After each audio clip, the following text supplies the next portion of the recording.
네, 감사합니다. 예수님께서 일요일 안식일 날 회당에서 손 마른 사람을 고치시는 사건이 있었고, 그것 때문에 바리새인들과 큰 갈등 속으로 들어갑니다. 죽이기 위한 모의를 이제 시작합니다. 그런데 예수님께서는 그 일에 대해서 다투지도 않고 소리치시지도 않고 상한 갈대를 꺾지 않으시고 꺼져가는 심지를 끄지 않으시는 그 이사야의 말씀을 예언을 성취하십니다. 그리고 이제 오늘은 또 다른 사건이 시작이 되는데 귀신 들려서 눈 멀고 말 못하는 자를 고치시는 사건입니다. 그리고 이 사건을 통해서 바리새인들 가운데서 극적인 변화가 일어나기 시작하는데 이제 그걸 우리가 본문을 통해서 조금씩 깨닫게 됩니다.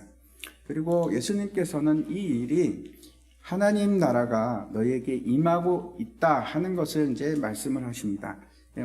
성경을 보겠습니다. 마태복음 12장 22절부터 30절까지 말씀인데 우리가 한 절씩 교독하겠습니다. 22절부터 교독하겠습니다. 그때 귀신 들려 눈 멀고 말 못하는 사람을 데리고 왔거늘 예수께서 고쳐주심에 그 말 못하는 사람이 말하며 보게 된지라. 바리새인들은 듣고 이르되 이가 귀신의 왕 바알세불을 힘입지 않고는 귀신을 쫓아내지 못하는가 하거늘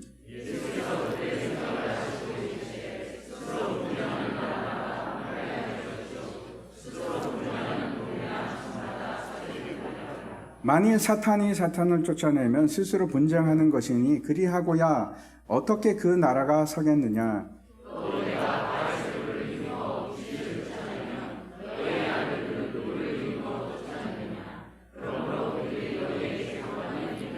그러나 내가 하나님의 성령을 힘입어 귀신을 쫓아내는 것이면 하나님의 나라가 이미 너희에게 임하였느니라.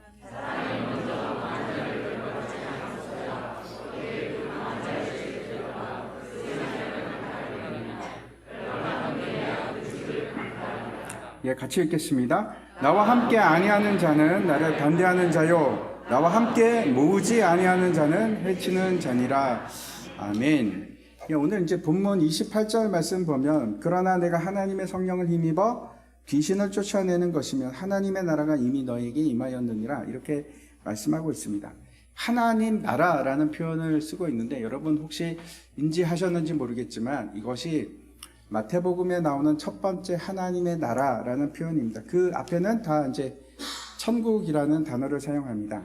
같은 겁니다. 그런데 이제 유태인들은 하나님이라는 단어를 쓰기 싫어합니다. 왜 그런가 하면 혹시나 하나님 이름을 망령되이 일컬을까봐 그래서 사용하지 않는 것을 마태가 그래서 하나님의 나라라고 표현하지 않고 천국, 하늘나라라는 이제 단어를 사용해 왔는데 이 천국이라는 단어는 사실 마태복음에만 나오는 표현입니다. 디모데전서에도 한번 나오는데 우리 말 성경에는 천국이라고 되어 있지만 사실 원래 언어는 다른 표현으로 되어 있습니다. 아무튼 천국이라고 하면 우리가 어떤 느낌이 듭니까? 아, 죽고 나서 가는 나라? 이런 생각이 강하게 들기 때문에 그렇지 않습니다. 하나님 나라는 이미 우리에게 임하기 시작했고 우리가 누릴 수 있는 그런 나라입니다. 그래서 제가 이제 하나님 나라라는 표현을 쓰겠습니다. 예수님께서 이 땅에 오셔서 사역을 시작하셨을 때 가장 먼저 하셨던 말씀이 선포하신 말씀이 뭔가 하면 회개하라 천국이 가까이 왔느니라. 다시 말씀드리면 회개하라 하나님 나라가 가까이 왔느니라 하는 말씀입니다. 나라가 이제 여러 종류의 나라가 있습니다. 우리나라는 어떤 나라입니까? 공화국입니다. 그렇죠. 그래서 공화국이라고 하는 것은 그 나라의 주권이 공공의 것. 그래서 모든 그 백성들이 함께 가지고 있는 것. 주권이 우리는 어디에 있는가 하면 백성에게 있습니다. 그래서 공화국입니다. 그런데 여기에 나와 있는 나라는 다른 나라입니다. 공화국이 아니고 바실레이아라는 단어를 사용하고 있는데 그건 어떤 뜻인가 하면 왕국입니다. 왕국은 왕이 있습니다. 그렇죠. 왕이 있고 모든 주권을 왕이 가지고 있고 왕이 통치하는 나라입니다. 근데 그 왕이 누굴까요? 하나님입니다. 하나님의 나라의 왕은 하나님이시고 그 주권을 펼쳐지고 그 주권 아래에 있는 것이 그의 나라입니다. 그러다 보면 당연히 영역이 있겠죠. 그 주권이 미치는 영역, 통치 영역입니다. 그래서 내가 하나님의 백성이 된다는 것은 어떤 것인가 하면 그 통치 영역 아래로 들어가고 하나님의 말씀에 내가 순종하고 그 지배 아래로 들어가는 거, 그게 하나님의 백성이 되는 겁니다. 여러분 한번 생각해 보십시오. 하나님의 통치하심이 나를 지배하고 있는가? 나는 하나님의 말씀에 순종하고 살아가고 있는가? 만약에 내가 그렇지 않으면, 하나님의 말씀의 통치를 받고 있지 않고 살아가면 나는 하나님의 나라 백성이라고 얘기할 수는 없습니다. 그렇지 않습니까? 그의 나라에 속한 자가 된다는 것은, 하나님 나라의 백성이 된다는 것은 하나님 통치를 받는 사람들입니다.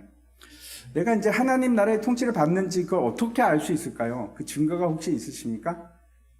예를 들어서 우리나라가 이제 대한민국의 백성이 되고 시민권을 가지고 있다는 걸 여러분 어떻게 증명할 수 있습니까? 주민등록증 가지고 계시죠? 그게 우리에게 있어서는 증거가 될 수 있습니다. 근데 제가 이제 미국에 갔을 때 처음에 되게 놀랬던 것은, 그 나라는 어떻게 된 나라가 주민등록증이 없는 겁니다. 그래서 야, 참 이상하다. 주민등록증이 없어도 나라가 되는구나, 그렇게 생각했는데 나중에 알고 보니까 세계의 대부분의 나라들이 주민등록증이 없고 우리나라가 좀 독특해서 주민등록증이 있다는 걸 제가 알게 됐습니다. 근데 여러분 이제 주민등록증을 우리나라에서 갖고 있으면은 우리나라 이제 사람으로 인정을 하는데, 그 주민등록증을 가지고 외국으로 나가면 외국에서 그걸 인정을 해줍니까? 당신 어느 나라 사람이야? 그러면 주민등록증 내면 될까요? 예, 별 소용이 없겠죠. 일단 무슨 얘기인지도 읽지도 못할 텐데 인정을 안 해줍니다. 외국에 나서 내가 대한민국의 백성이라는 것을, 시민권을 가지고 있다는 걸 뭘로 증명을 하십니까? 여권으로 하시죠. 여권으로 증명이 가능할 겁니다.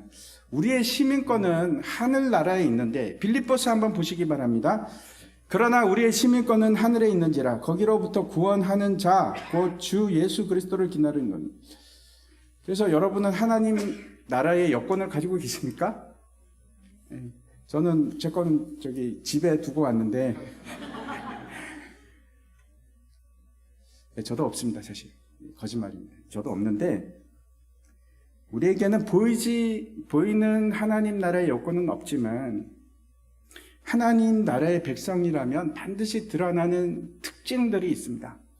요한계시록에 보면 하나님 나라의 백성들은 어떻게 이마에다 도장을 여러분 잘 보십시오. 집에 가서 거울 보시고 한번 도장 있는지 한번 잘 보시기 바랍니다. 특징이 있습니다.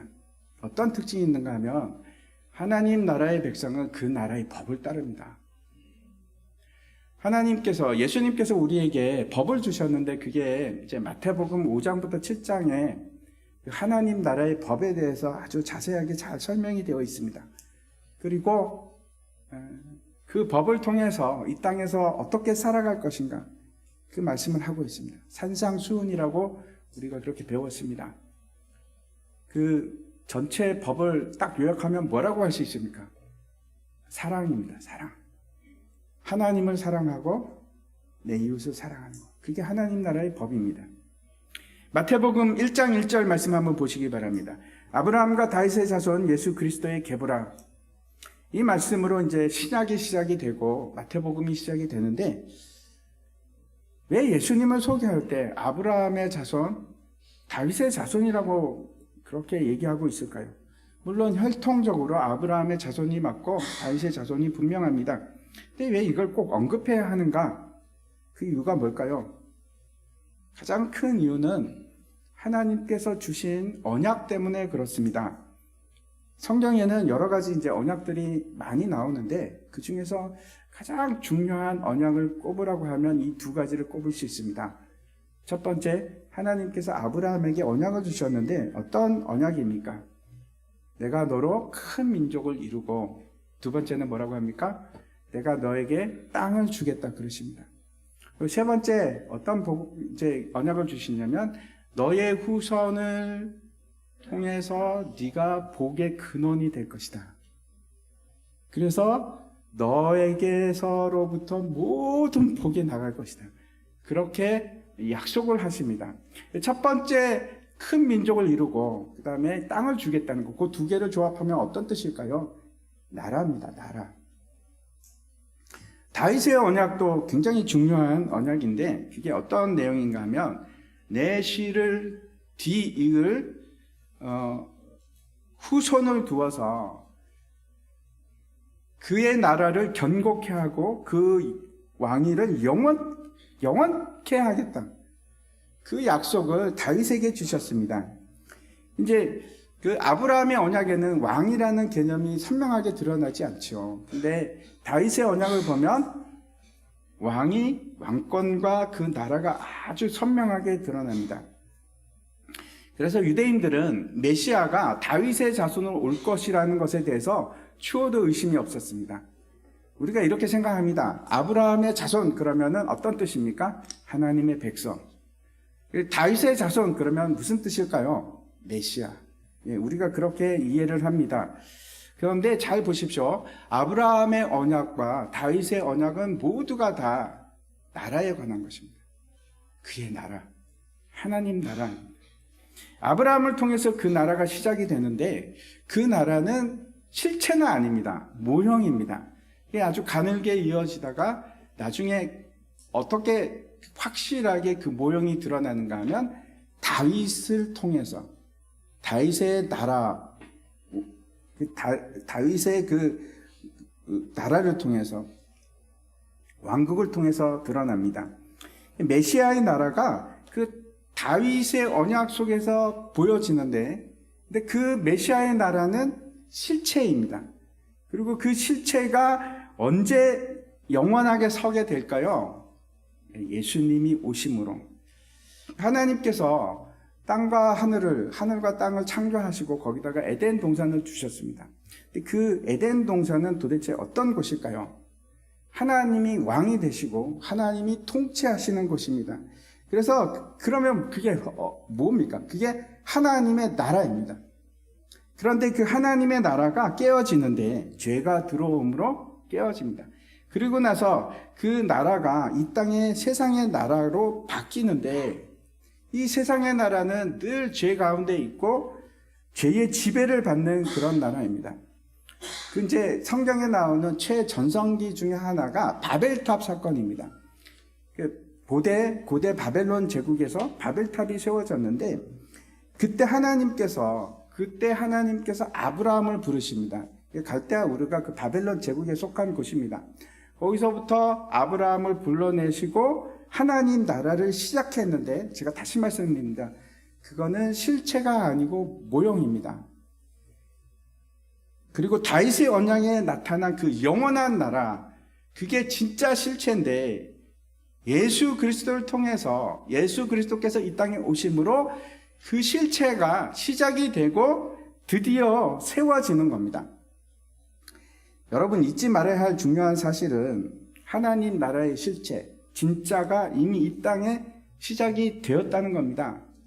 여러분 우리는 이미 하나님 나라와 함께 살아가는 사람들입니다. 우리 가운데 하나님 나라가 있습니다. 제가 이제 김다니엘 선교사님 얘기를 잠깐 하겠습니다. 그분 얘기가 참 공감이 돼서 그렇습니다.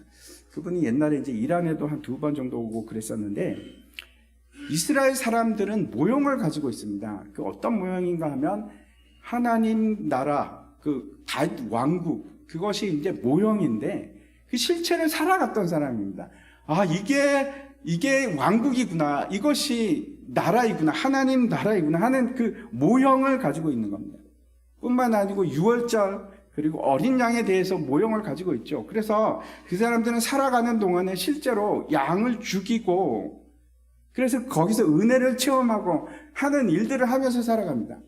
모형을 실제로 보고 살아가는 사람들이죠. 근데 우리는 어떻습니까? 우리는 좀 다릅니다. 우리는 모형이 아니고 실체를 가지고 있는데 그 실체는 우리 눈에 보이질 않습니다. 다시 말씀드려서 이스라엘 사람들은 모형을 가지고 있는데 그 모형을 실제 삶 속에서 겪어가면서 살아서 그것이 진짜 삶의 일부였는데 우리는 실체를 가지고 있습니다. 실체를 가지고 있음에도 불구하고 그거를 잘 느끼지 못합니다. 보이지가 않아서.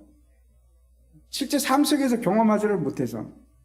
근데 언젠가는 성경의 말씀대로 이방인과 유대인이 사이에 막힌 담이 헐어지고 하나가 될 겁니다. 그러면 잘 생각해 보십시오. 그때 하나가 돼서 유대인들은 실체가 없이 모형만 가지고 있었고 우리는 모양이 없이 실체만 갖고 있었는데 그게 하나가 되는 겁니다. 그러면 우리가 그 나라를 진짜 경험하고 그 나라 속에서 살아가는 것을, 그런 삶을 살아가는 겁니다. 그때가 언제일까요? 예수님이 다시 오실 때. 그때는 실체와 모형이 하나가 될 겁니다.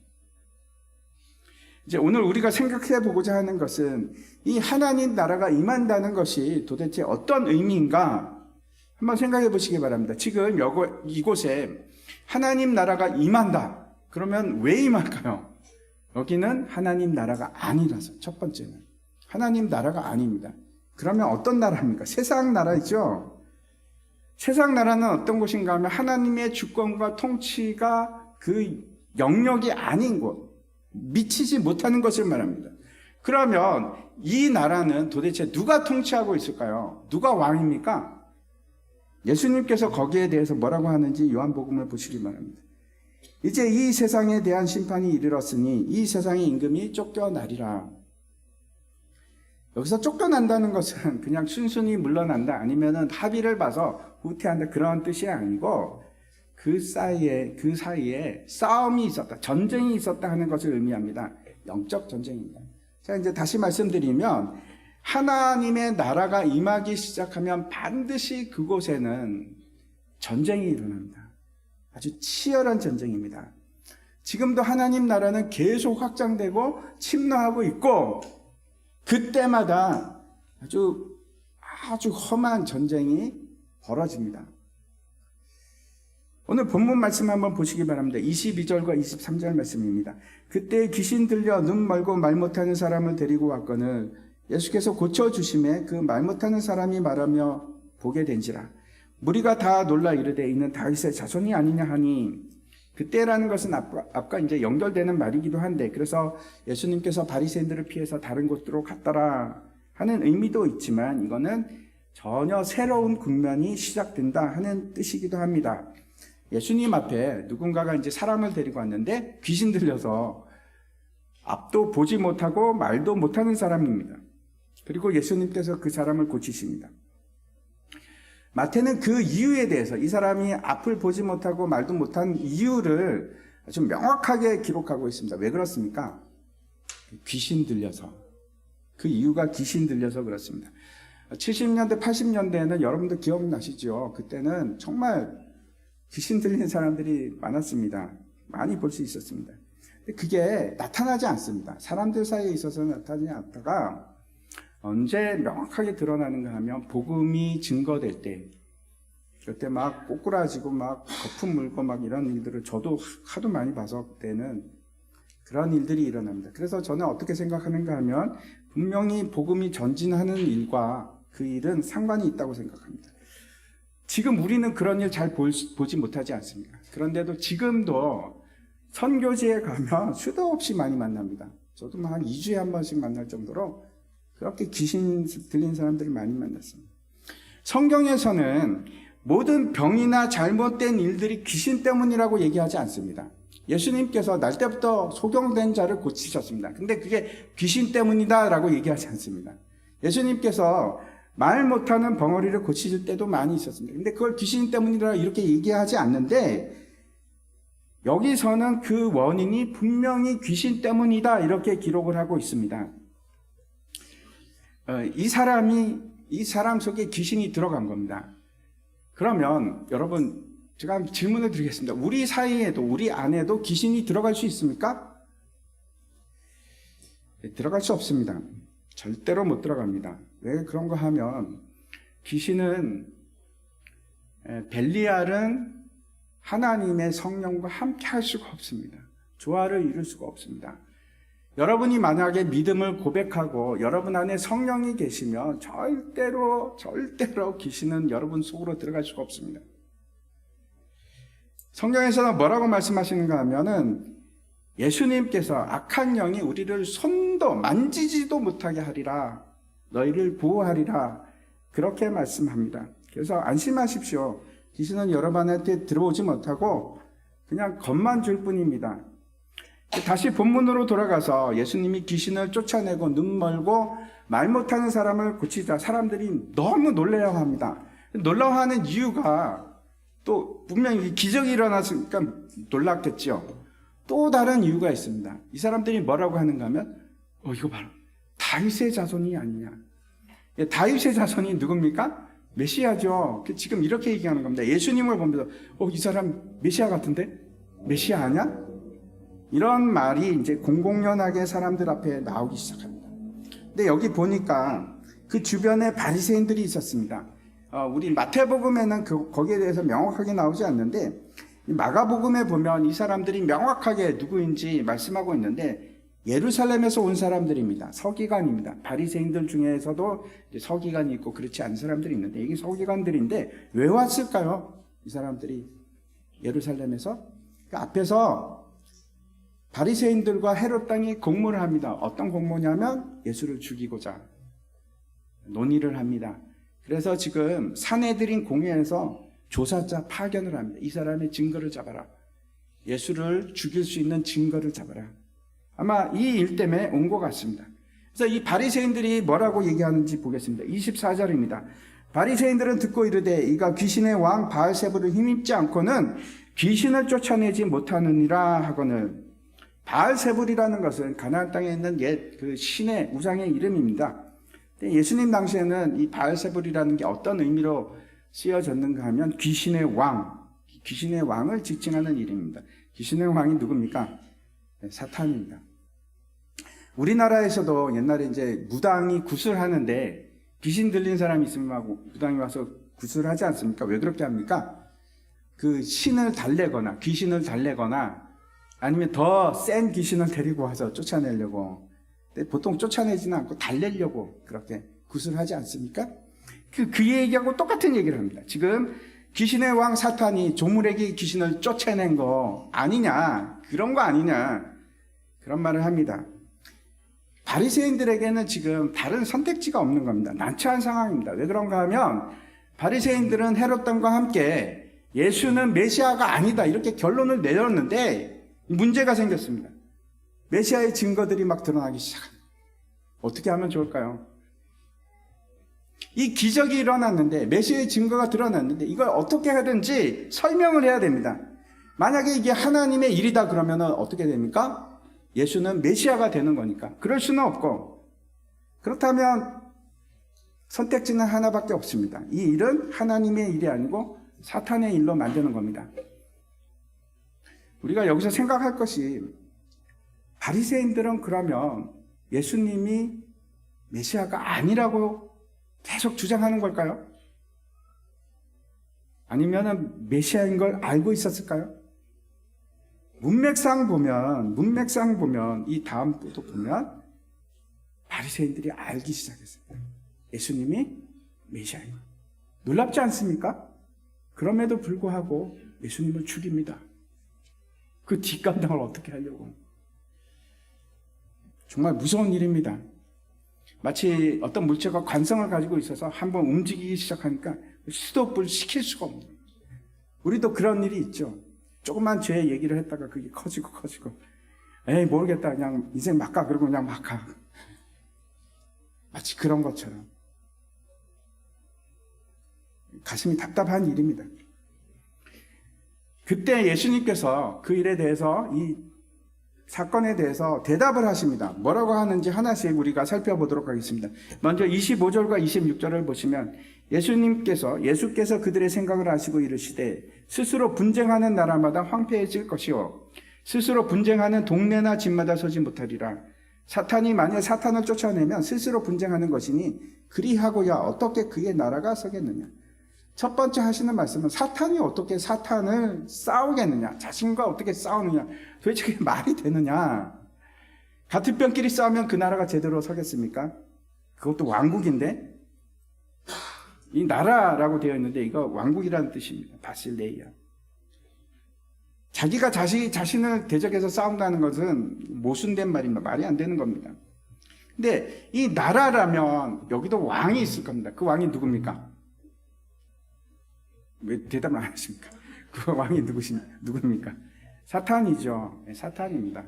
근데 생각해 보십시오. 사탄이 그 나라의 왕인데 그 부하가 지금 열심히 일을 하고 있는데 쫓아낸다? 말이 되는 겁니까? 말이 안 된다. 이런 말씀입니다. 두 번째 27절 보시기 바랍니다. 또 내가 바알세불을 힘입어 귀신을 쫓아내면 너희의 아들들은 누구를 힘입어 쫓아내느냐? 그러므로 그들이 너희의 재판관이 되리라. 당시 이제 바리새파 사람들 중에서도 주술을 행하거나 어떤 방법을 통해서 축기를 하는 사람이 있었던 것 같습니다. 그런 사람들이 있었던 것 같습니다. 그래서 너희 아들들 하는 것은 바리새파 사람들 그런 뜻입니다. 너희 바리새파 사람들 중에서도 귀신을 쫓아내지 않느냐? 그렇다면 너희는 거기에 대해서 뭐라고 판단을 하겠느냐? 만약 귀신을 쫓아내는 것이 그 바리새파 사람들이 귀신을 쫓아내는 게 하나님의 일이라면 그 괜찮게 그렇고 사탄의 일이라면 너희가 거기에 대고 짐을 싸 들고 가서 비난을 해야 되지 않겠느냐? 만약 그 사람들이 바알세불을 힘입어서 하는 것이 아니고 하나님을 힘입어 귀신을 쫓아낸다면 그러면 나를 바알세불을 힘입어서 귀신을 쫓아낸다는 것이 도대체 근거가 뭐냐? 왜 나한테 그런 얘기를 하느냐? 이렇게 묻는 겁니다. 너희들이 그걸 말할 수 있느냐? 만약에 그런 판단을 기준을 세우지 못하면 그 사람들도 뭐라고 하겠느냐? 그 사람들도 너희를 비난하지 않겠느냐? 무슨 근거로 판단해서 바알세불이 쫓아냈다고 얘기를 한다는 거냐? 이 말씀을 하는 겁니다. 그래서 제가 간단하게 말씀드리면 첫 번째로 사탄은 쫓아내지 않는다. 두 번째, 너희는 도대체 무슨 근거로 내가 사탄의 힘을 쫓아서 가지고 귀신을 쫓아냈다고 그러느냐? 만약에 그렇지 않다면 너희는 지금 사람들로부터 비난을 받을 것이다. 이 말씀을 하는 겁니다. 결국 예수님께서 이렇게 얘기하시는 거죠. 나는 사탄을 통해서 지금 귀신을 쫓아낸 것이 아니다. 이 말씀입니다. 그리고 세 번째 어떤 말씀을 하는지 28절 보시기 바랍니다. 같이 읽겠습니다. 시작. 그러나 내가 하나님의 성령을 힘입어 귀신을 쫓아내는 것입니다. 이런 말씀입니다. 생각해 봐라.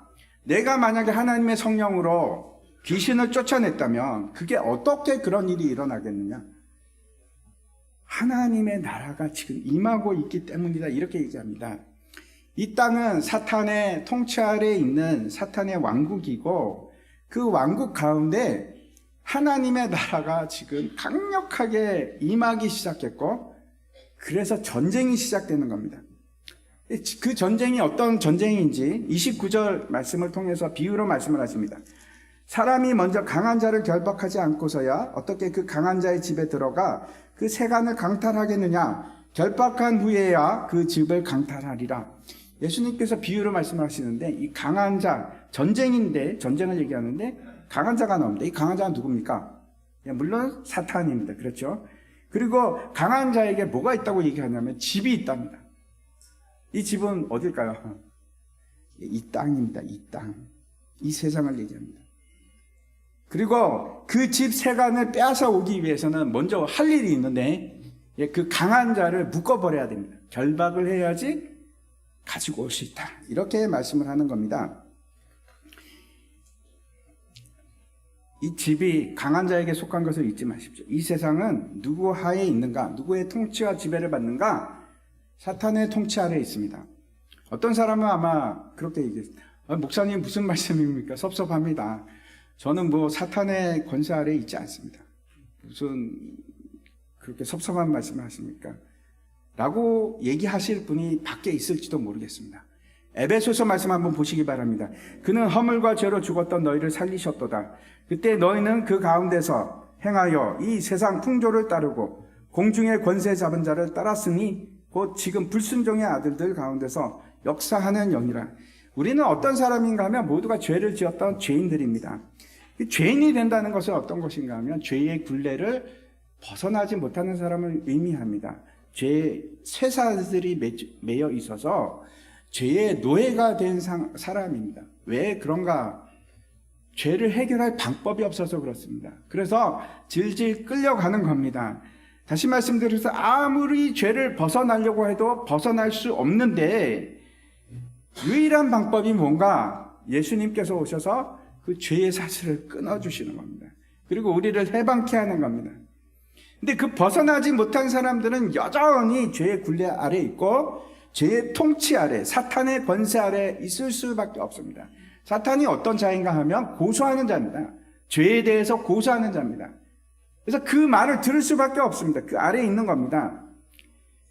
다시 돌아가서 이 집의 세간은 뭘까요? 이 세간은 우리말로는 세간이라고 번역이 되어 있지만 원래 원문은 그릇이라는 뜻입니다. 또는 도구. 좀 나쁘게 얘기하면 어떤 뜻이 되는가 하면 사악한 일을 하기 위한 도구. 그게 세간입니다. 우리가 그런 자였습니다. 세상 풍조를 따라서 공중 권세 잡은 자를 따라 살던 사람들 모두가 그런 겁니다. 안 그런 사람이 없었습니다. 다 그런 상태였습니다. 근데 이렇게 죄에 얽매여 있는 사람을 빼앗아 오기 위해서 강한 자로부터 빼앗기 위해서 어떻게 해야 되는지 이사야서에 이 말씀이 있습니다. 한번 보겠습니다. 예언이 있는데 이사야서 49장입니다. 용사가 빼앗는 것을 어떻게 도로 빼앗으며, 용사라는 건 강한 자를 말합니다. 승리자에게 사로잡힌 자를 어떻게 건져낼 수 있으냐? 여호와가 이같이 말하노라. 용사의 포로도 빼앗을 것이요 두려운 자의 빼앗은 것도 건져낼 것이니 이는 내가 너를 대적하는 자를 대적하고 내 자녀를 내가 구원할 것입니다. 내가 너를 억압하는 자들에게 자기의 살을 먹게 하며 새술의 취함같이 자기의 피에 취하게 하리니. 이것 나중에 다 요한계시록에 나옵니다. 모든 육체가 나 여호와는 내 구원자요 내 구속자요 야곱의 전능자인 줄 알리라. 용사 즉 강한 자가 빼앗아 갔는데, 다 빼앗아 갔는데 어떻게 도로 찾을 수 있을까요? 답은 뭐라고 합니까? 하나님밖에 없습니다. 그걸 빼앗아 올 수 있는 자는 하나님밖에 없습니다. 여기 보면 여호와만이 그 두려운 자에게서, 내 대적에게서 자녀를 구할 것이라 이렇게 선포하고 있습니다. 그런데 예수님께서 하시는 말씀이 먼저 강한 자를 결박해야 되는데 그건 누구만이 가능하다고요? 하나님. 근데 그 하나님이 누구라고요? 내가 하나님이다. 내가 바로 그다. 예수님께서 그 말씀을 하고 계신 겁니다. 생명을 찾아오기 위해서는 그 강한 자를 결박해야 되는데, 그래야지 가능한데 그 일은 언제 일어났을까요? 다음 주에 일어납니다. 다음 주에. 부활주에. 부활이 그날입니다. 그래서 우리가 부활을 기뻐하고 즐거워합니다. 예수님께서 십자가에서 죽으시고 부활하실 때 사망 권세를 이기심으로 사탄이 패배를 합니다. 그리고 결박해야 됩니다. 그 얘기가 어디에 나오는가 하면 요한계시록에 나옵니다. 근데 기억하십시오. 계속 매여 있는 게 아니고 잠깐 다시 풀어요. 결박당하고 나서 놀라운 일이 일어나기 시작합니다. 어떤 일이 일어났는가 하면 온 세상에 복음이 선포되기 시작하고 수많은 사람들이 하나님께 돌아오기 시작했습니다. 저도 그런 사람, 이 혜택을 받은 사람 중에 한 명이고, 여러분도 사탄이 결박이 됐기 때문에 지금 예수님께 돌아온, 하나님께 돌아온 겁니다. 그리고 그 일이 지금도 계속되고 있습니다. 언제까지? 사탄이 다시 놓일 때까지. 한계가 있습니다. 시간 리미트가 있습니다. 다시 오늘 본문 말씀 보시기 바랍니다. 30절입니다. 우리 같이 읽겠습니다. 시작. 나와 함께 아니하는 자는 나를 반대하는 자요, 나와 모으지 아니하는 자는 해치는 자니라. 이 무슨 말씀을 하는가 하면 그 사탄으로부터 영혼을 빼앗아 오는 일이 이미 시작되었고 예수님께서 그 일을 시작했는데 예수님께서 그러는 겁니다. 너는 내 편이냐 내 편이 아니냐. 내 편이면 너는 하나님의 백성이고, 그렇지 않으면 모으지 않는 자, 나를 반대하는 자, 반대하는 자가 되고 모으지 않는다는 건 추수하지 않는 자입니다. 추수에 참여하지 않는 자, 그리고 해치는 자, 다 흩어버리는 자, 사탄의 편이다. 되게 무서운 말씀입니다. 가운데가 없습니다. 이 편이거나 저 편이거나. 하나님 나라에 속했거나 사탄의 왕국에 여전히 머물러 있거나. 말씀을 정리하면 이렇습니다. 예수님께서는 그 나라의 일을 다시 시작하고 하나님 나라를 세우기 시작했습니다. 그리고 그 일이 이제는 누구에게 지어집니까? 우리들에게. 앞에서 제가 하나님 나라에 속한 자들의 증거에 대해서 말씀드렸습니다. 시민권 가지고 있고 여권이 있고. 여러분 여권이 가지고 있으면은 여행을 막 하다가 마지막에 가는 나라가 있습니다. 어디입니까? 자기 나라로 돌아갑니다. 반드시. 우리나라는 어디입니까? 천국, 하나님 나라. 여러분 한국 사람인데 뭐 그럴 수도 있겠네요. 다른 나라 가서 안 돌아올 수도 있겠네요. 돌아오는 게 좋습니다. 아무튼 우리는 하나님 나라 시민권을 가진 사람들이고, 그리고 하나님 나라의 법을 지키는 사람들입니다. 근데 그것 말고 또 특징이 하나 더 있습니다. 우리가 대한민국의 국민이라면 대한민국 국민이 가지는 의무가 있습니다. 여러분 혹시 학교 때 배웠던 거 기억나십니까? 4대 의무가 있는데, 첫 번째 국방의 의무가 있고, 잘하시네요. 대단하십니다. 두 번째 납세 의무도 있고, 세 번째 교육의 의무가 있습니다. 여러분 배우셔야 됩니다. 이건 의무입니다. 의무. 네 번째 근로의 의무가 있습니다. 나라가 원하면 일하는 의무입니다. 제가 국방의 의무에 대해서 말씀드립니다. 하나님 나라도 마찬가지입니다. 그 나라의 의무가 있는데 그 첫 번째가 국방의 의무입니다. 여러분이 하나님 나라의 백성 맞습니까? 군대 가셔야 됩니다. 군대 가셔야 됩니다. 이스라엘 백성을 하나님께서 애굽에서 출애굽시키고 나서 바로 칭했던 호칭이 있습니다. 그러니까 한번 보시겠습니다. 출애굽기 12장입니다. 430년이 끝나는 그날에 여호와의 군대가 다 애굽 땅에서 나왔은즉, 갑자기 하나님께서 뭐라고 하시냐면 이스라엘 백성을 여호와의 군대라고 합니다. 이 일이 또 여호수아를 통해서 가나안 땅에 정복 전쟁을 하기 위해서 들어갈 때 그때도 똑같이 말씀을 하십니다. 여호와의 군대. 그리고 여러분 에스겔 37장을 보면 그 골짜기에 엄청난 그 마른 뼈들이 있는데 하나님께서 에스겔 선지자에게 명하십니다. 생기야 불어라, 일어나라. 근데 어떻게 됩니까? 그 마른 뼈에 살이 붙고 힘줄이 생기고 막 그러더니 생기가 들어가니까 큰 군대가 됩니다. 큰 군대가 됩니다. 예수님께서 사탄을 결박해서 승리하셨습니다. 근데 요한계시록에 보면 앞에서도 말씀드렸듯이 다시 사탄은 노임을 받습니다. 그때가 언제인지 모르겠습니다. 근데 그때까지 우리가 해야 할 일이 있습니다. 전쟁입니다. 하나님의 군대가 사탄의 군대로부터 잃어버린 그 영혼들을 빼앗아오는 전쟁입니다. 예수님께서 그래서 우리에게 그렇게 말씀하십니다. 너희는 땅끝까지 가서 모든 민족을 제자로 삼고 내 말을 가르쳐 지키게 하라. 이게 변하지 않는 계속 나오는 우리에게 대한 요구입니다. 의무입니다. 너희는 싸워라. 가서 사탄으로부터 빼앗긴 영혼을 뺏어와라. 이 전쟁뿐만 아니고 이 전쟁은 거의 모든 곳에서 일어나는데, 결혼 생활 가운데, 가정에서, 사람들과의 관계 속에서, 직장에서, 학교에서 뿐만 아니고 교회에서도 계속 이 전쟁이 일어나기 시작합니다. 왜? 사탄이 가만히 있는 게 아니고, 사탄의 그 졸개들이 가만히 있는 것이 아니고, 그 귀신들도 계속해서 우리를 빼앗아 가려고 그러는 겁니다. 우리 마음을 훔치고 쓰러뜨리고 무너뜨리고 아무것도 할 수 없는 비참한 존재로 만들어서 죽이려고. 영적 전쟁이 이미 시작됐습니다. 예수님이 오는 그때부터. 우리가 잘 알고 있지만 다시 한번 보겠습니다. 에베소서 6장 말씀입니다.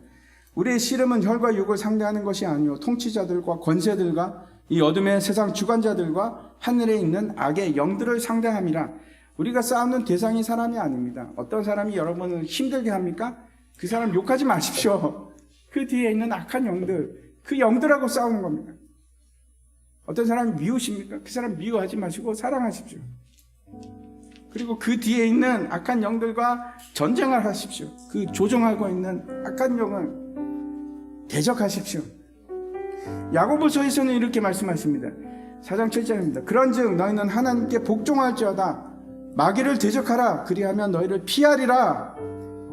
제가 다시 한번 말씀드립니다. 여러분, 이 싸움에 참여하셔야 됩니다. 우리는 하나님의 군사입니다. 싸우는 군사로 부름을 받았습니다. 이 전쟁은 악한 영들과 싸우는 영적 전쟁입니다. 근데 이게 두 가지 형태로 진행이 됩니다. 하나는 내가 가서 잃어버린 영혼을 빼앗아오는 전쟁. 또 하나는 그 귀신들이, 악한 세력들이 나를 빼앗아 가려고, 무너뜨리려고 하는 전쟁. 울게 하고, 낙심케 하고, 실패케 하고, 낭만케 하고, 아무것도 못하는 바보로 만들고 꼼짝 못하게 해서 죽여가려고. 그래서 우리 끊임없이 관계를 파괴합니다. 끊임없이 관계를 파괴하고 좌절케 만들고 죄를 떠나지 못하게 하고 사로잡으려고 죄를 떠나지 못하게 불능 상태로 만들어. 이 싸움을 싸우셔야 됩니다. 제가 여러분에게 진짜로 묻고 싶은 거예요. 그래서 여러분은 이 싸움을 싸우고 계십니까? 이 전쟁을 지금 경험하고 계십니까? 잘 생각해 보십시오. 참여하고 있는지. 날마다 이 전쟁이 있습니다. 화가 나고 미운 마음이 생기면 여러분 그걸 가지고 싸우십니까? 화내면 안 되지. 용서하고 사랑해야지. 그 싸움을 싸우시냐고요.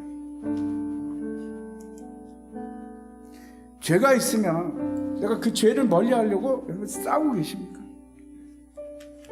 예수를 믿고 10년이 지나고 20년이 지나도 똑같으면 변하지 않는 이유가 있습니다. 왜 변하지 않는지 아십니까? 싸움을 안 싸웁니다. 전쟁을 할 생각이 없어서 그렇고. 여러분, 예수를 믿는 거는 거룩해지는 겁니다. 죄와 싸우셔야 되고 사랑하셔야 되고. 그게 쉽습니까? 쉽지 않습니다. 성경은 우리에게 어떻게 말씀하는가 하면 피 흘리기까지 싸우라고. 피 흘리기까지 치열하게 싸우라고. 날마다 이 전쟁이 있습니다. 여러분 다시 한번 자신을 돌아보십시오. 어떤 일이 일어나면 이게 누구로부터 온 것인지 분별하십시오. 하나님으로부터 온 건지 사탄으로부터 온 건지. 그리고 싸움을 싸우십시오. 제가 말씀드리고 싶은 것은 여러분 기억해야 할 것이 있습니다. 우리는 승리한 싸움을 싸웁니다. 결과를 알고 있습니다. 우리는 승리했습니다. 그래서 우리가 할 것은 그냥 싸우시면 됩니다. 순종하고 싸우시면 됩니다. 그러면 승리가 있습니다. 반드시 있습니다. 문제는 순종하지 않는 것입니다. 여기 오늘 이 야고보서 말씀도 보십시오. 첫 번째 이 전쟁의 시작이 뭔가 하면 하나님께 복종합니다. 하나님께 순종합니다. 이거로부터 시작합니다. 마귀를 대적하십시오. 그리고 싸우십시오. 이제는 싸우십시오. 일어나시기 바랍니다. 더 이상 그 자리에 머물러 있지 마십시오. 아니 10년이 지나도 그 성품이 하나도 안 바뀌고 20년이 지나도 그대로 오면 예수 믿는 거 아닙니다. 예수 믿는 거 아닙니다. 예수 믿는 건 그런 게 아니에요. 날마다 이 전쟁에 참여해서 싸우는 겁니다. 그래서 변하셔야 돼요. 거룩해지셔야 돼요. 미워하는 마음을 나는 포기하지 않으리라. 그거는 예수 믿는 게 아닙니다. 어떻게 해야든 내가 그 감정과 싸워야 되고 그 상황과 싸워야 되고 피 흘리기까지. 그래서 여러분 다 일어나셔서 하나님의 군대가 되기를 축원합니다.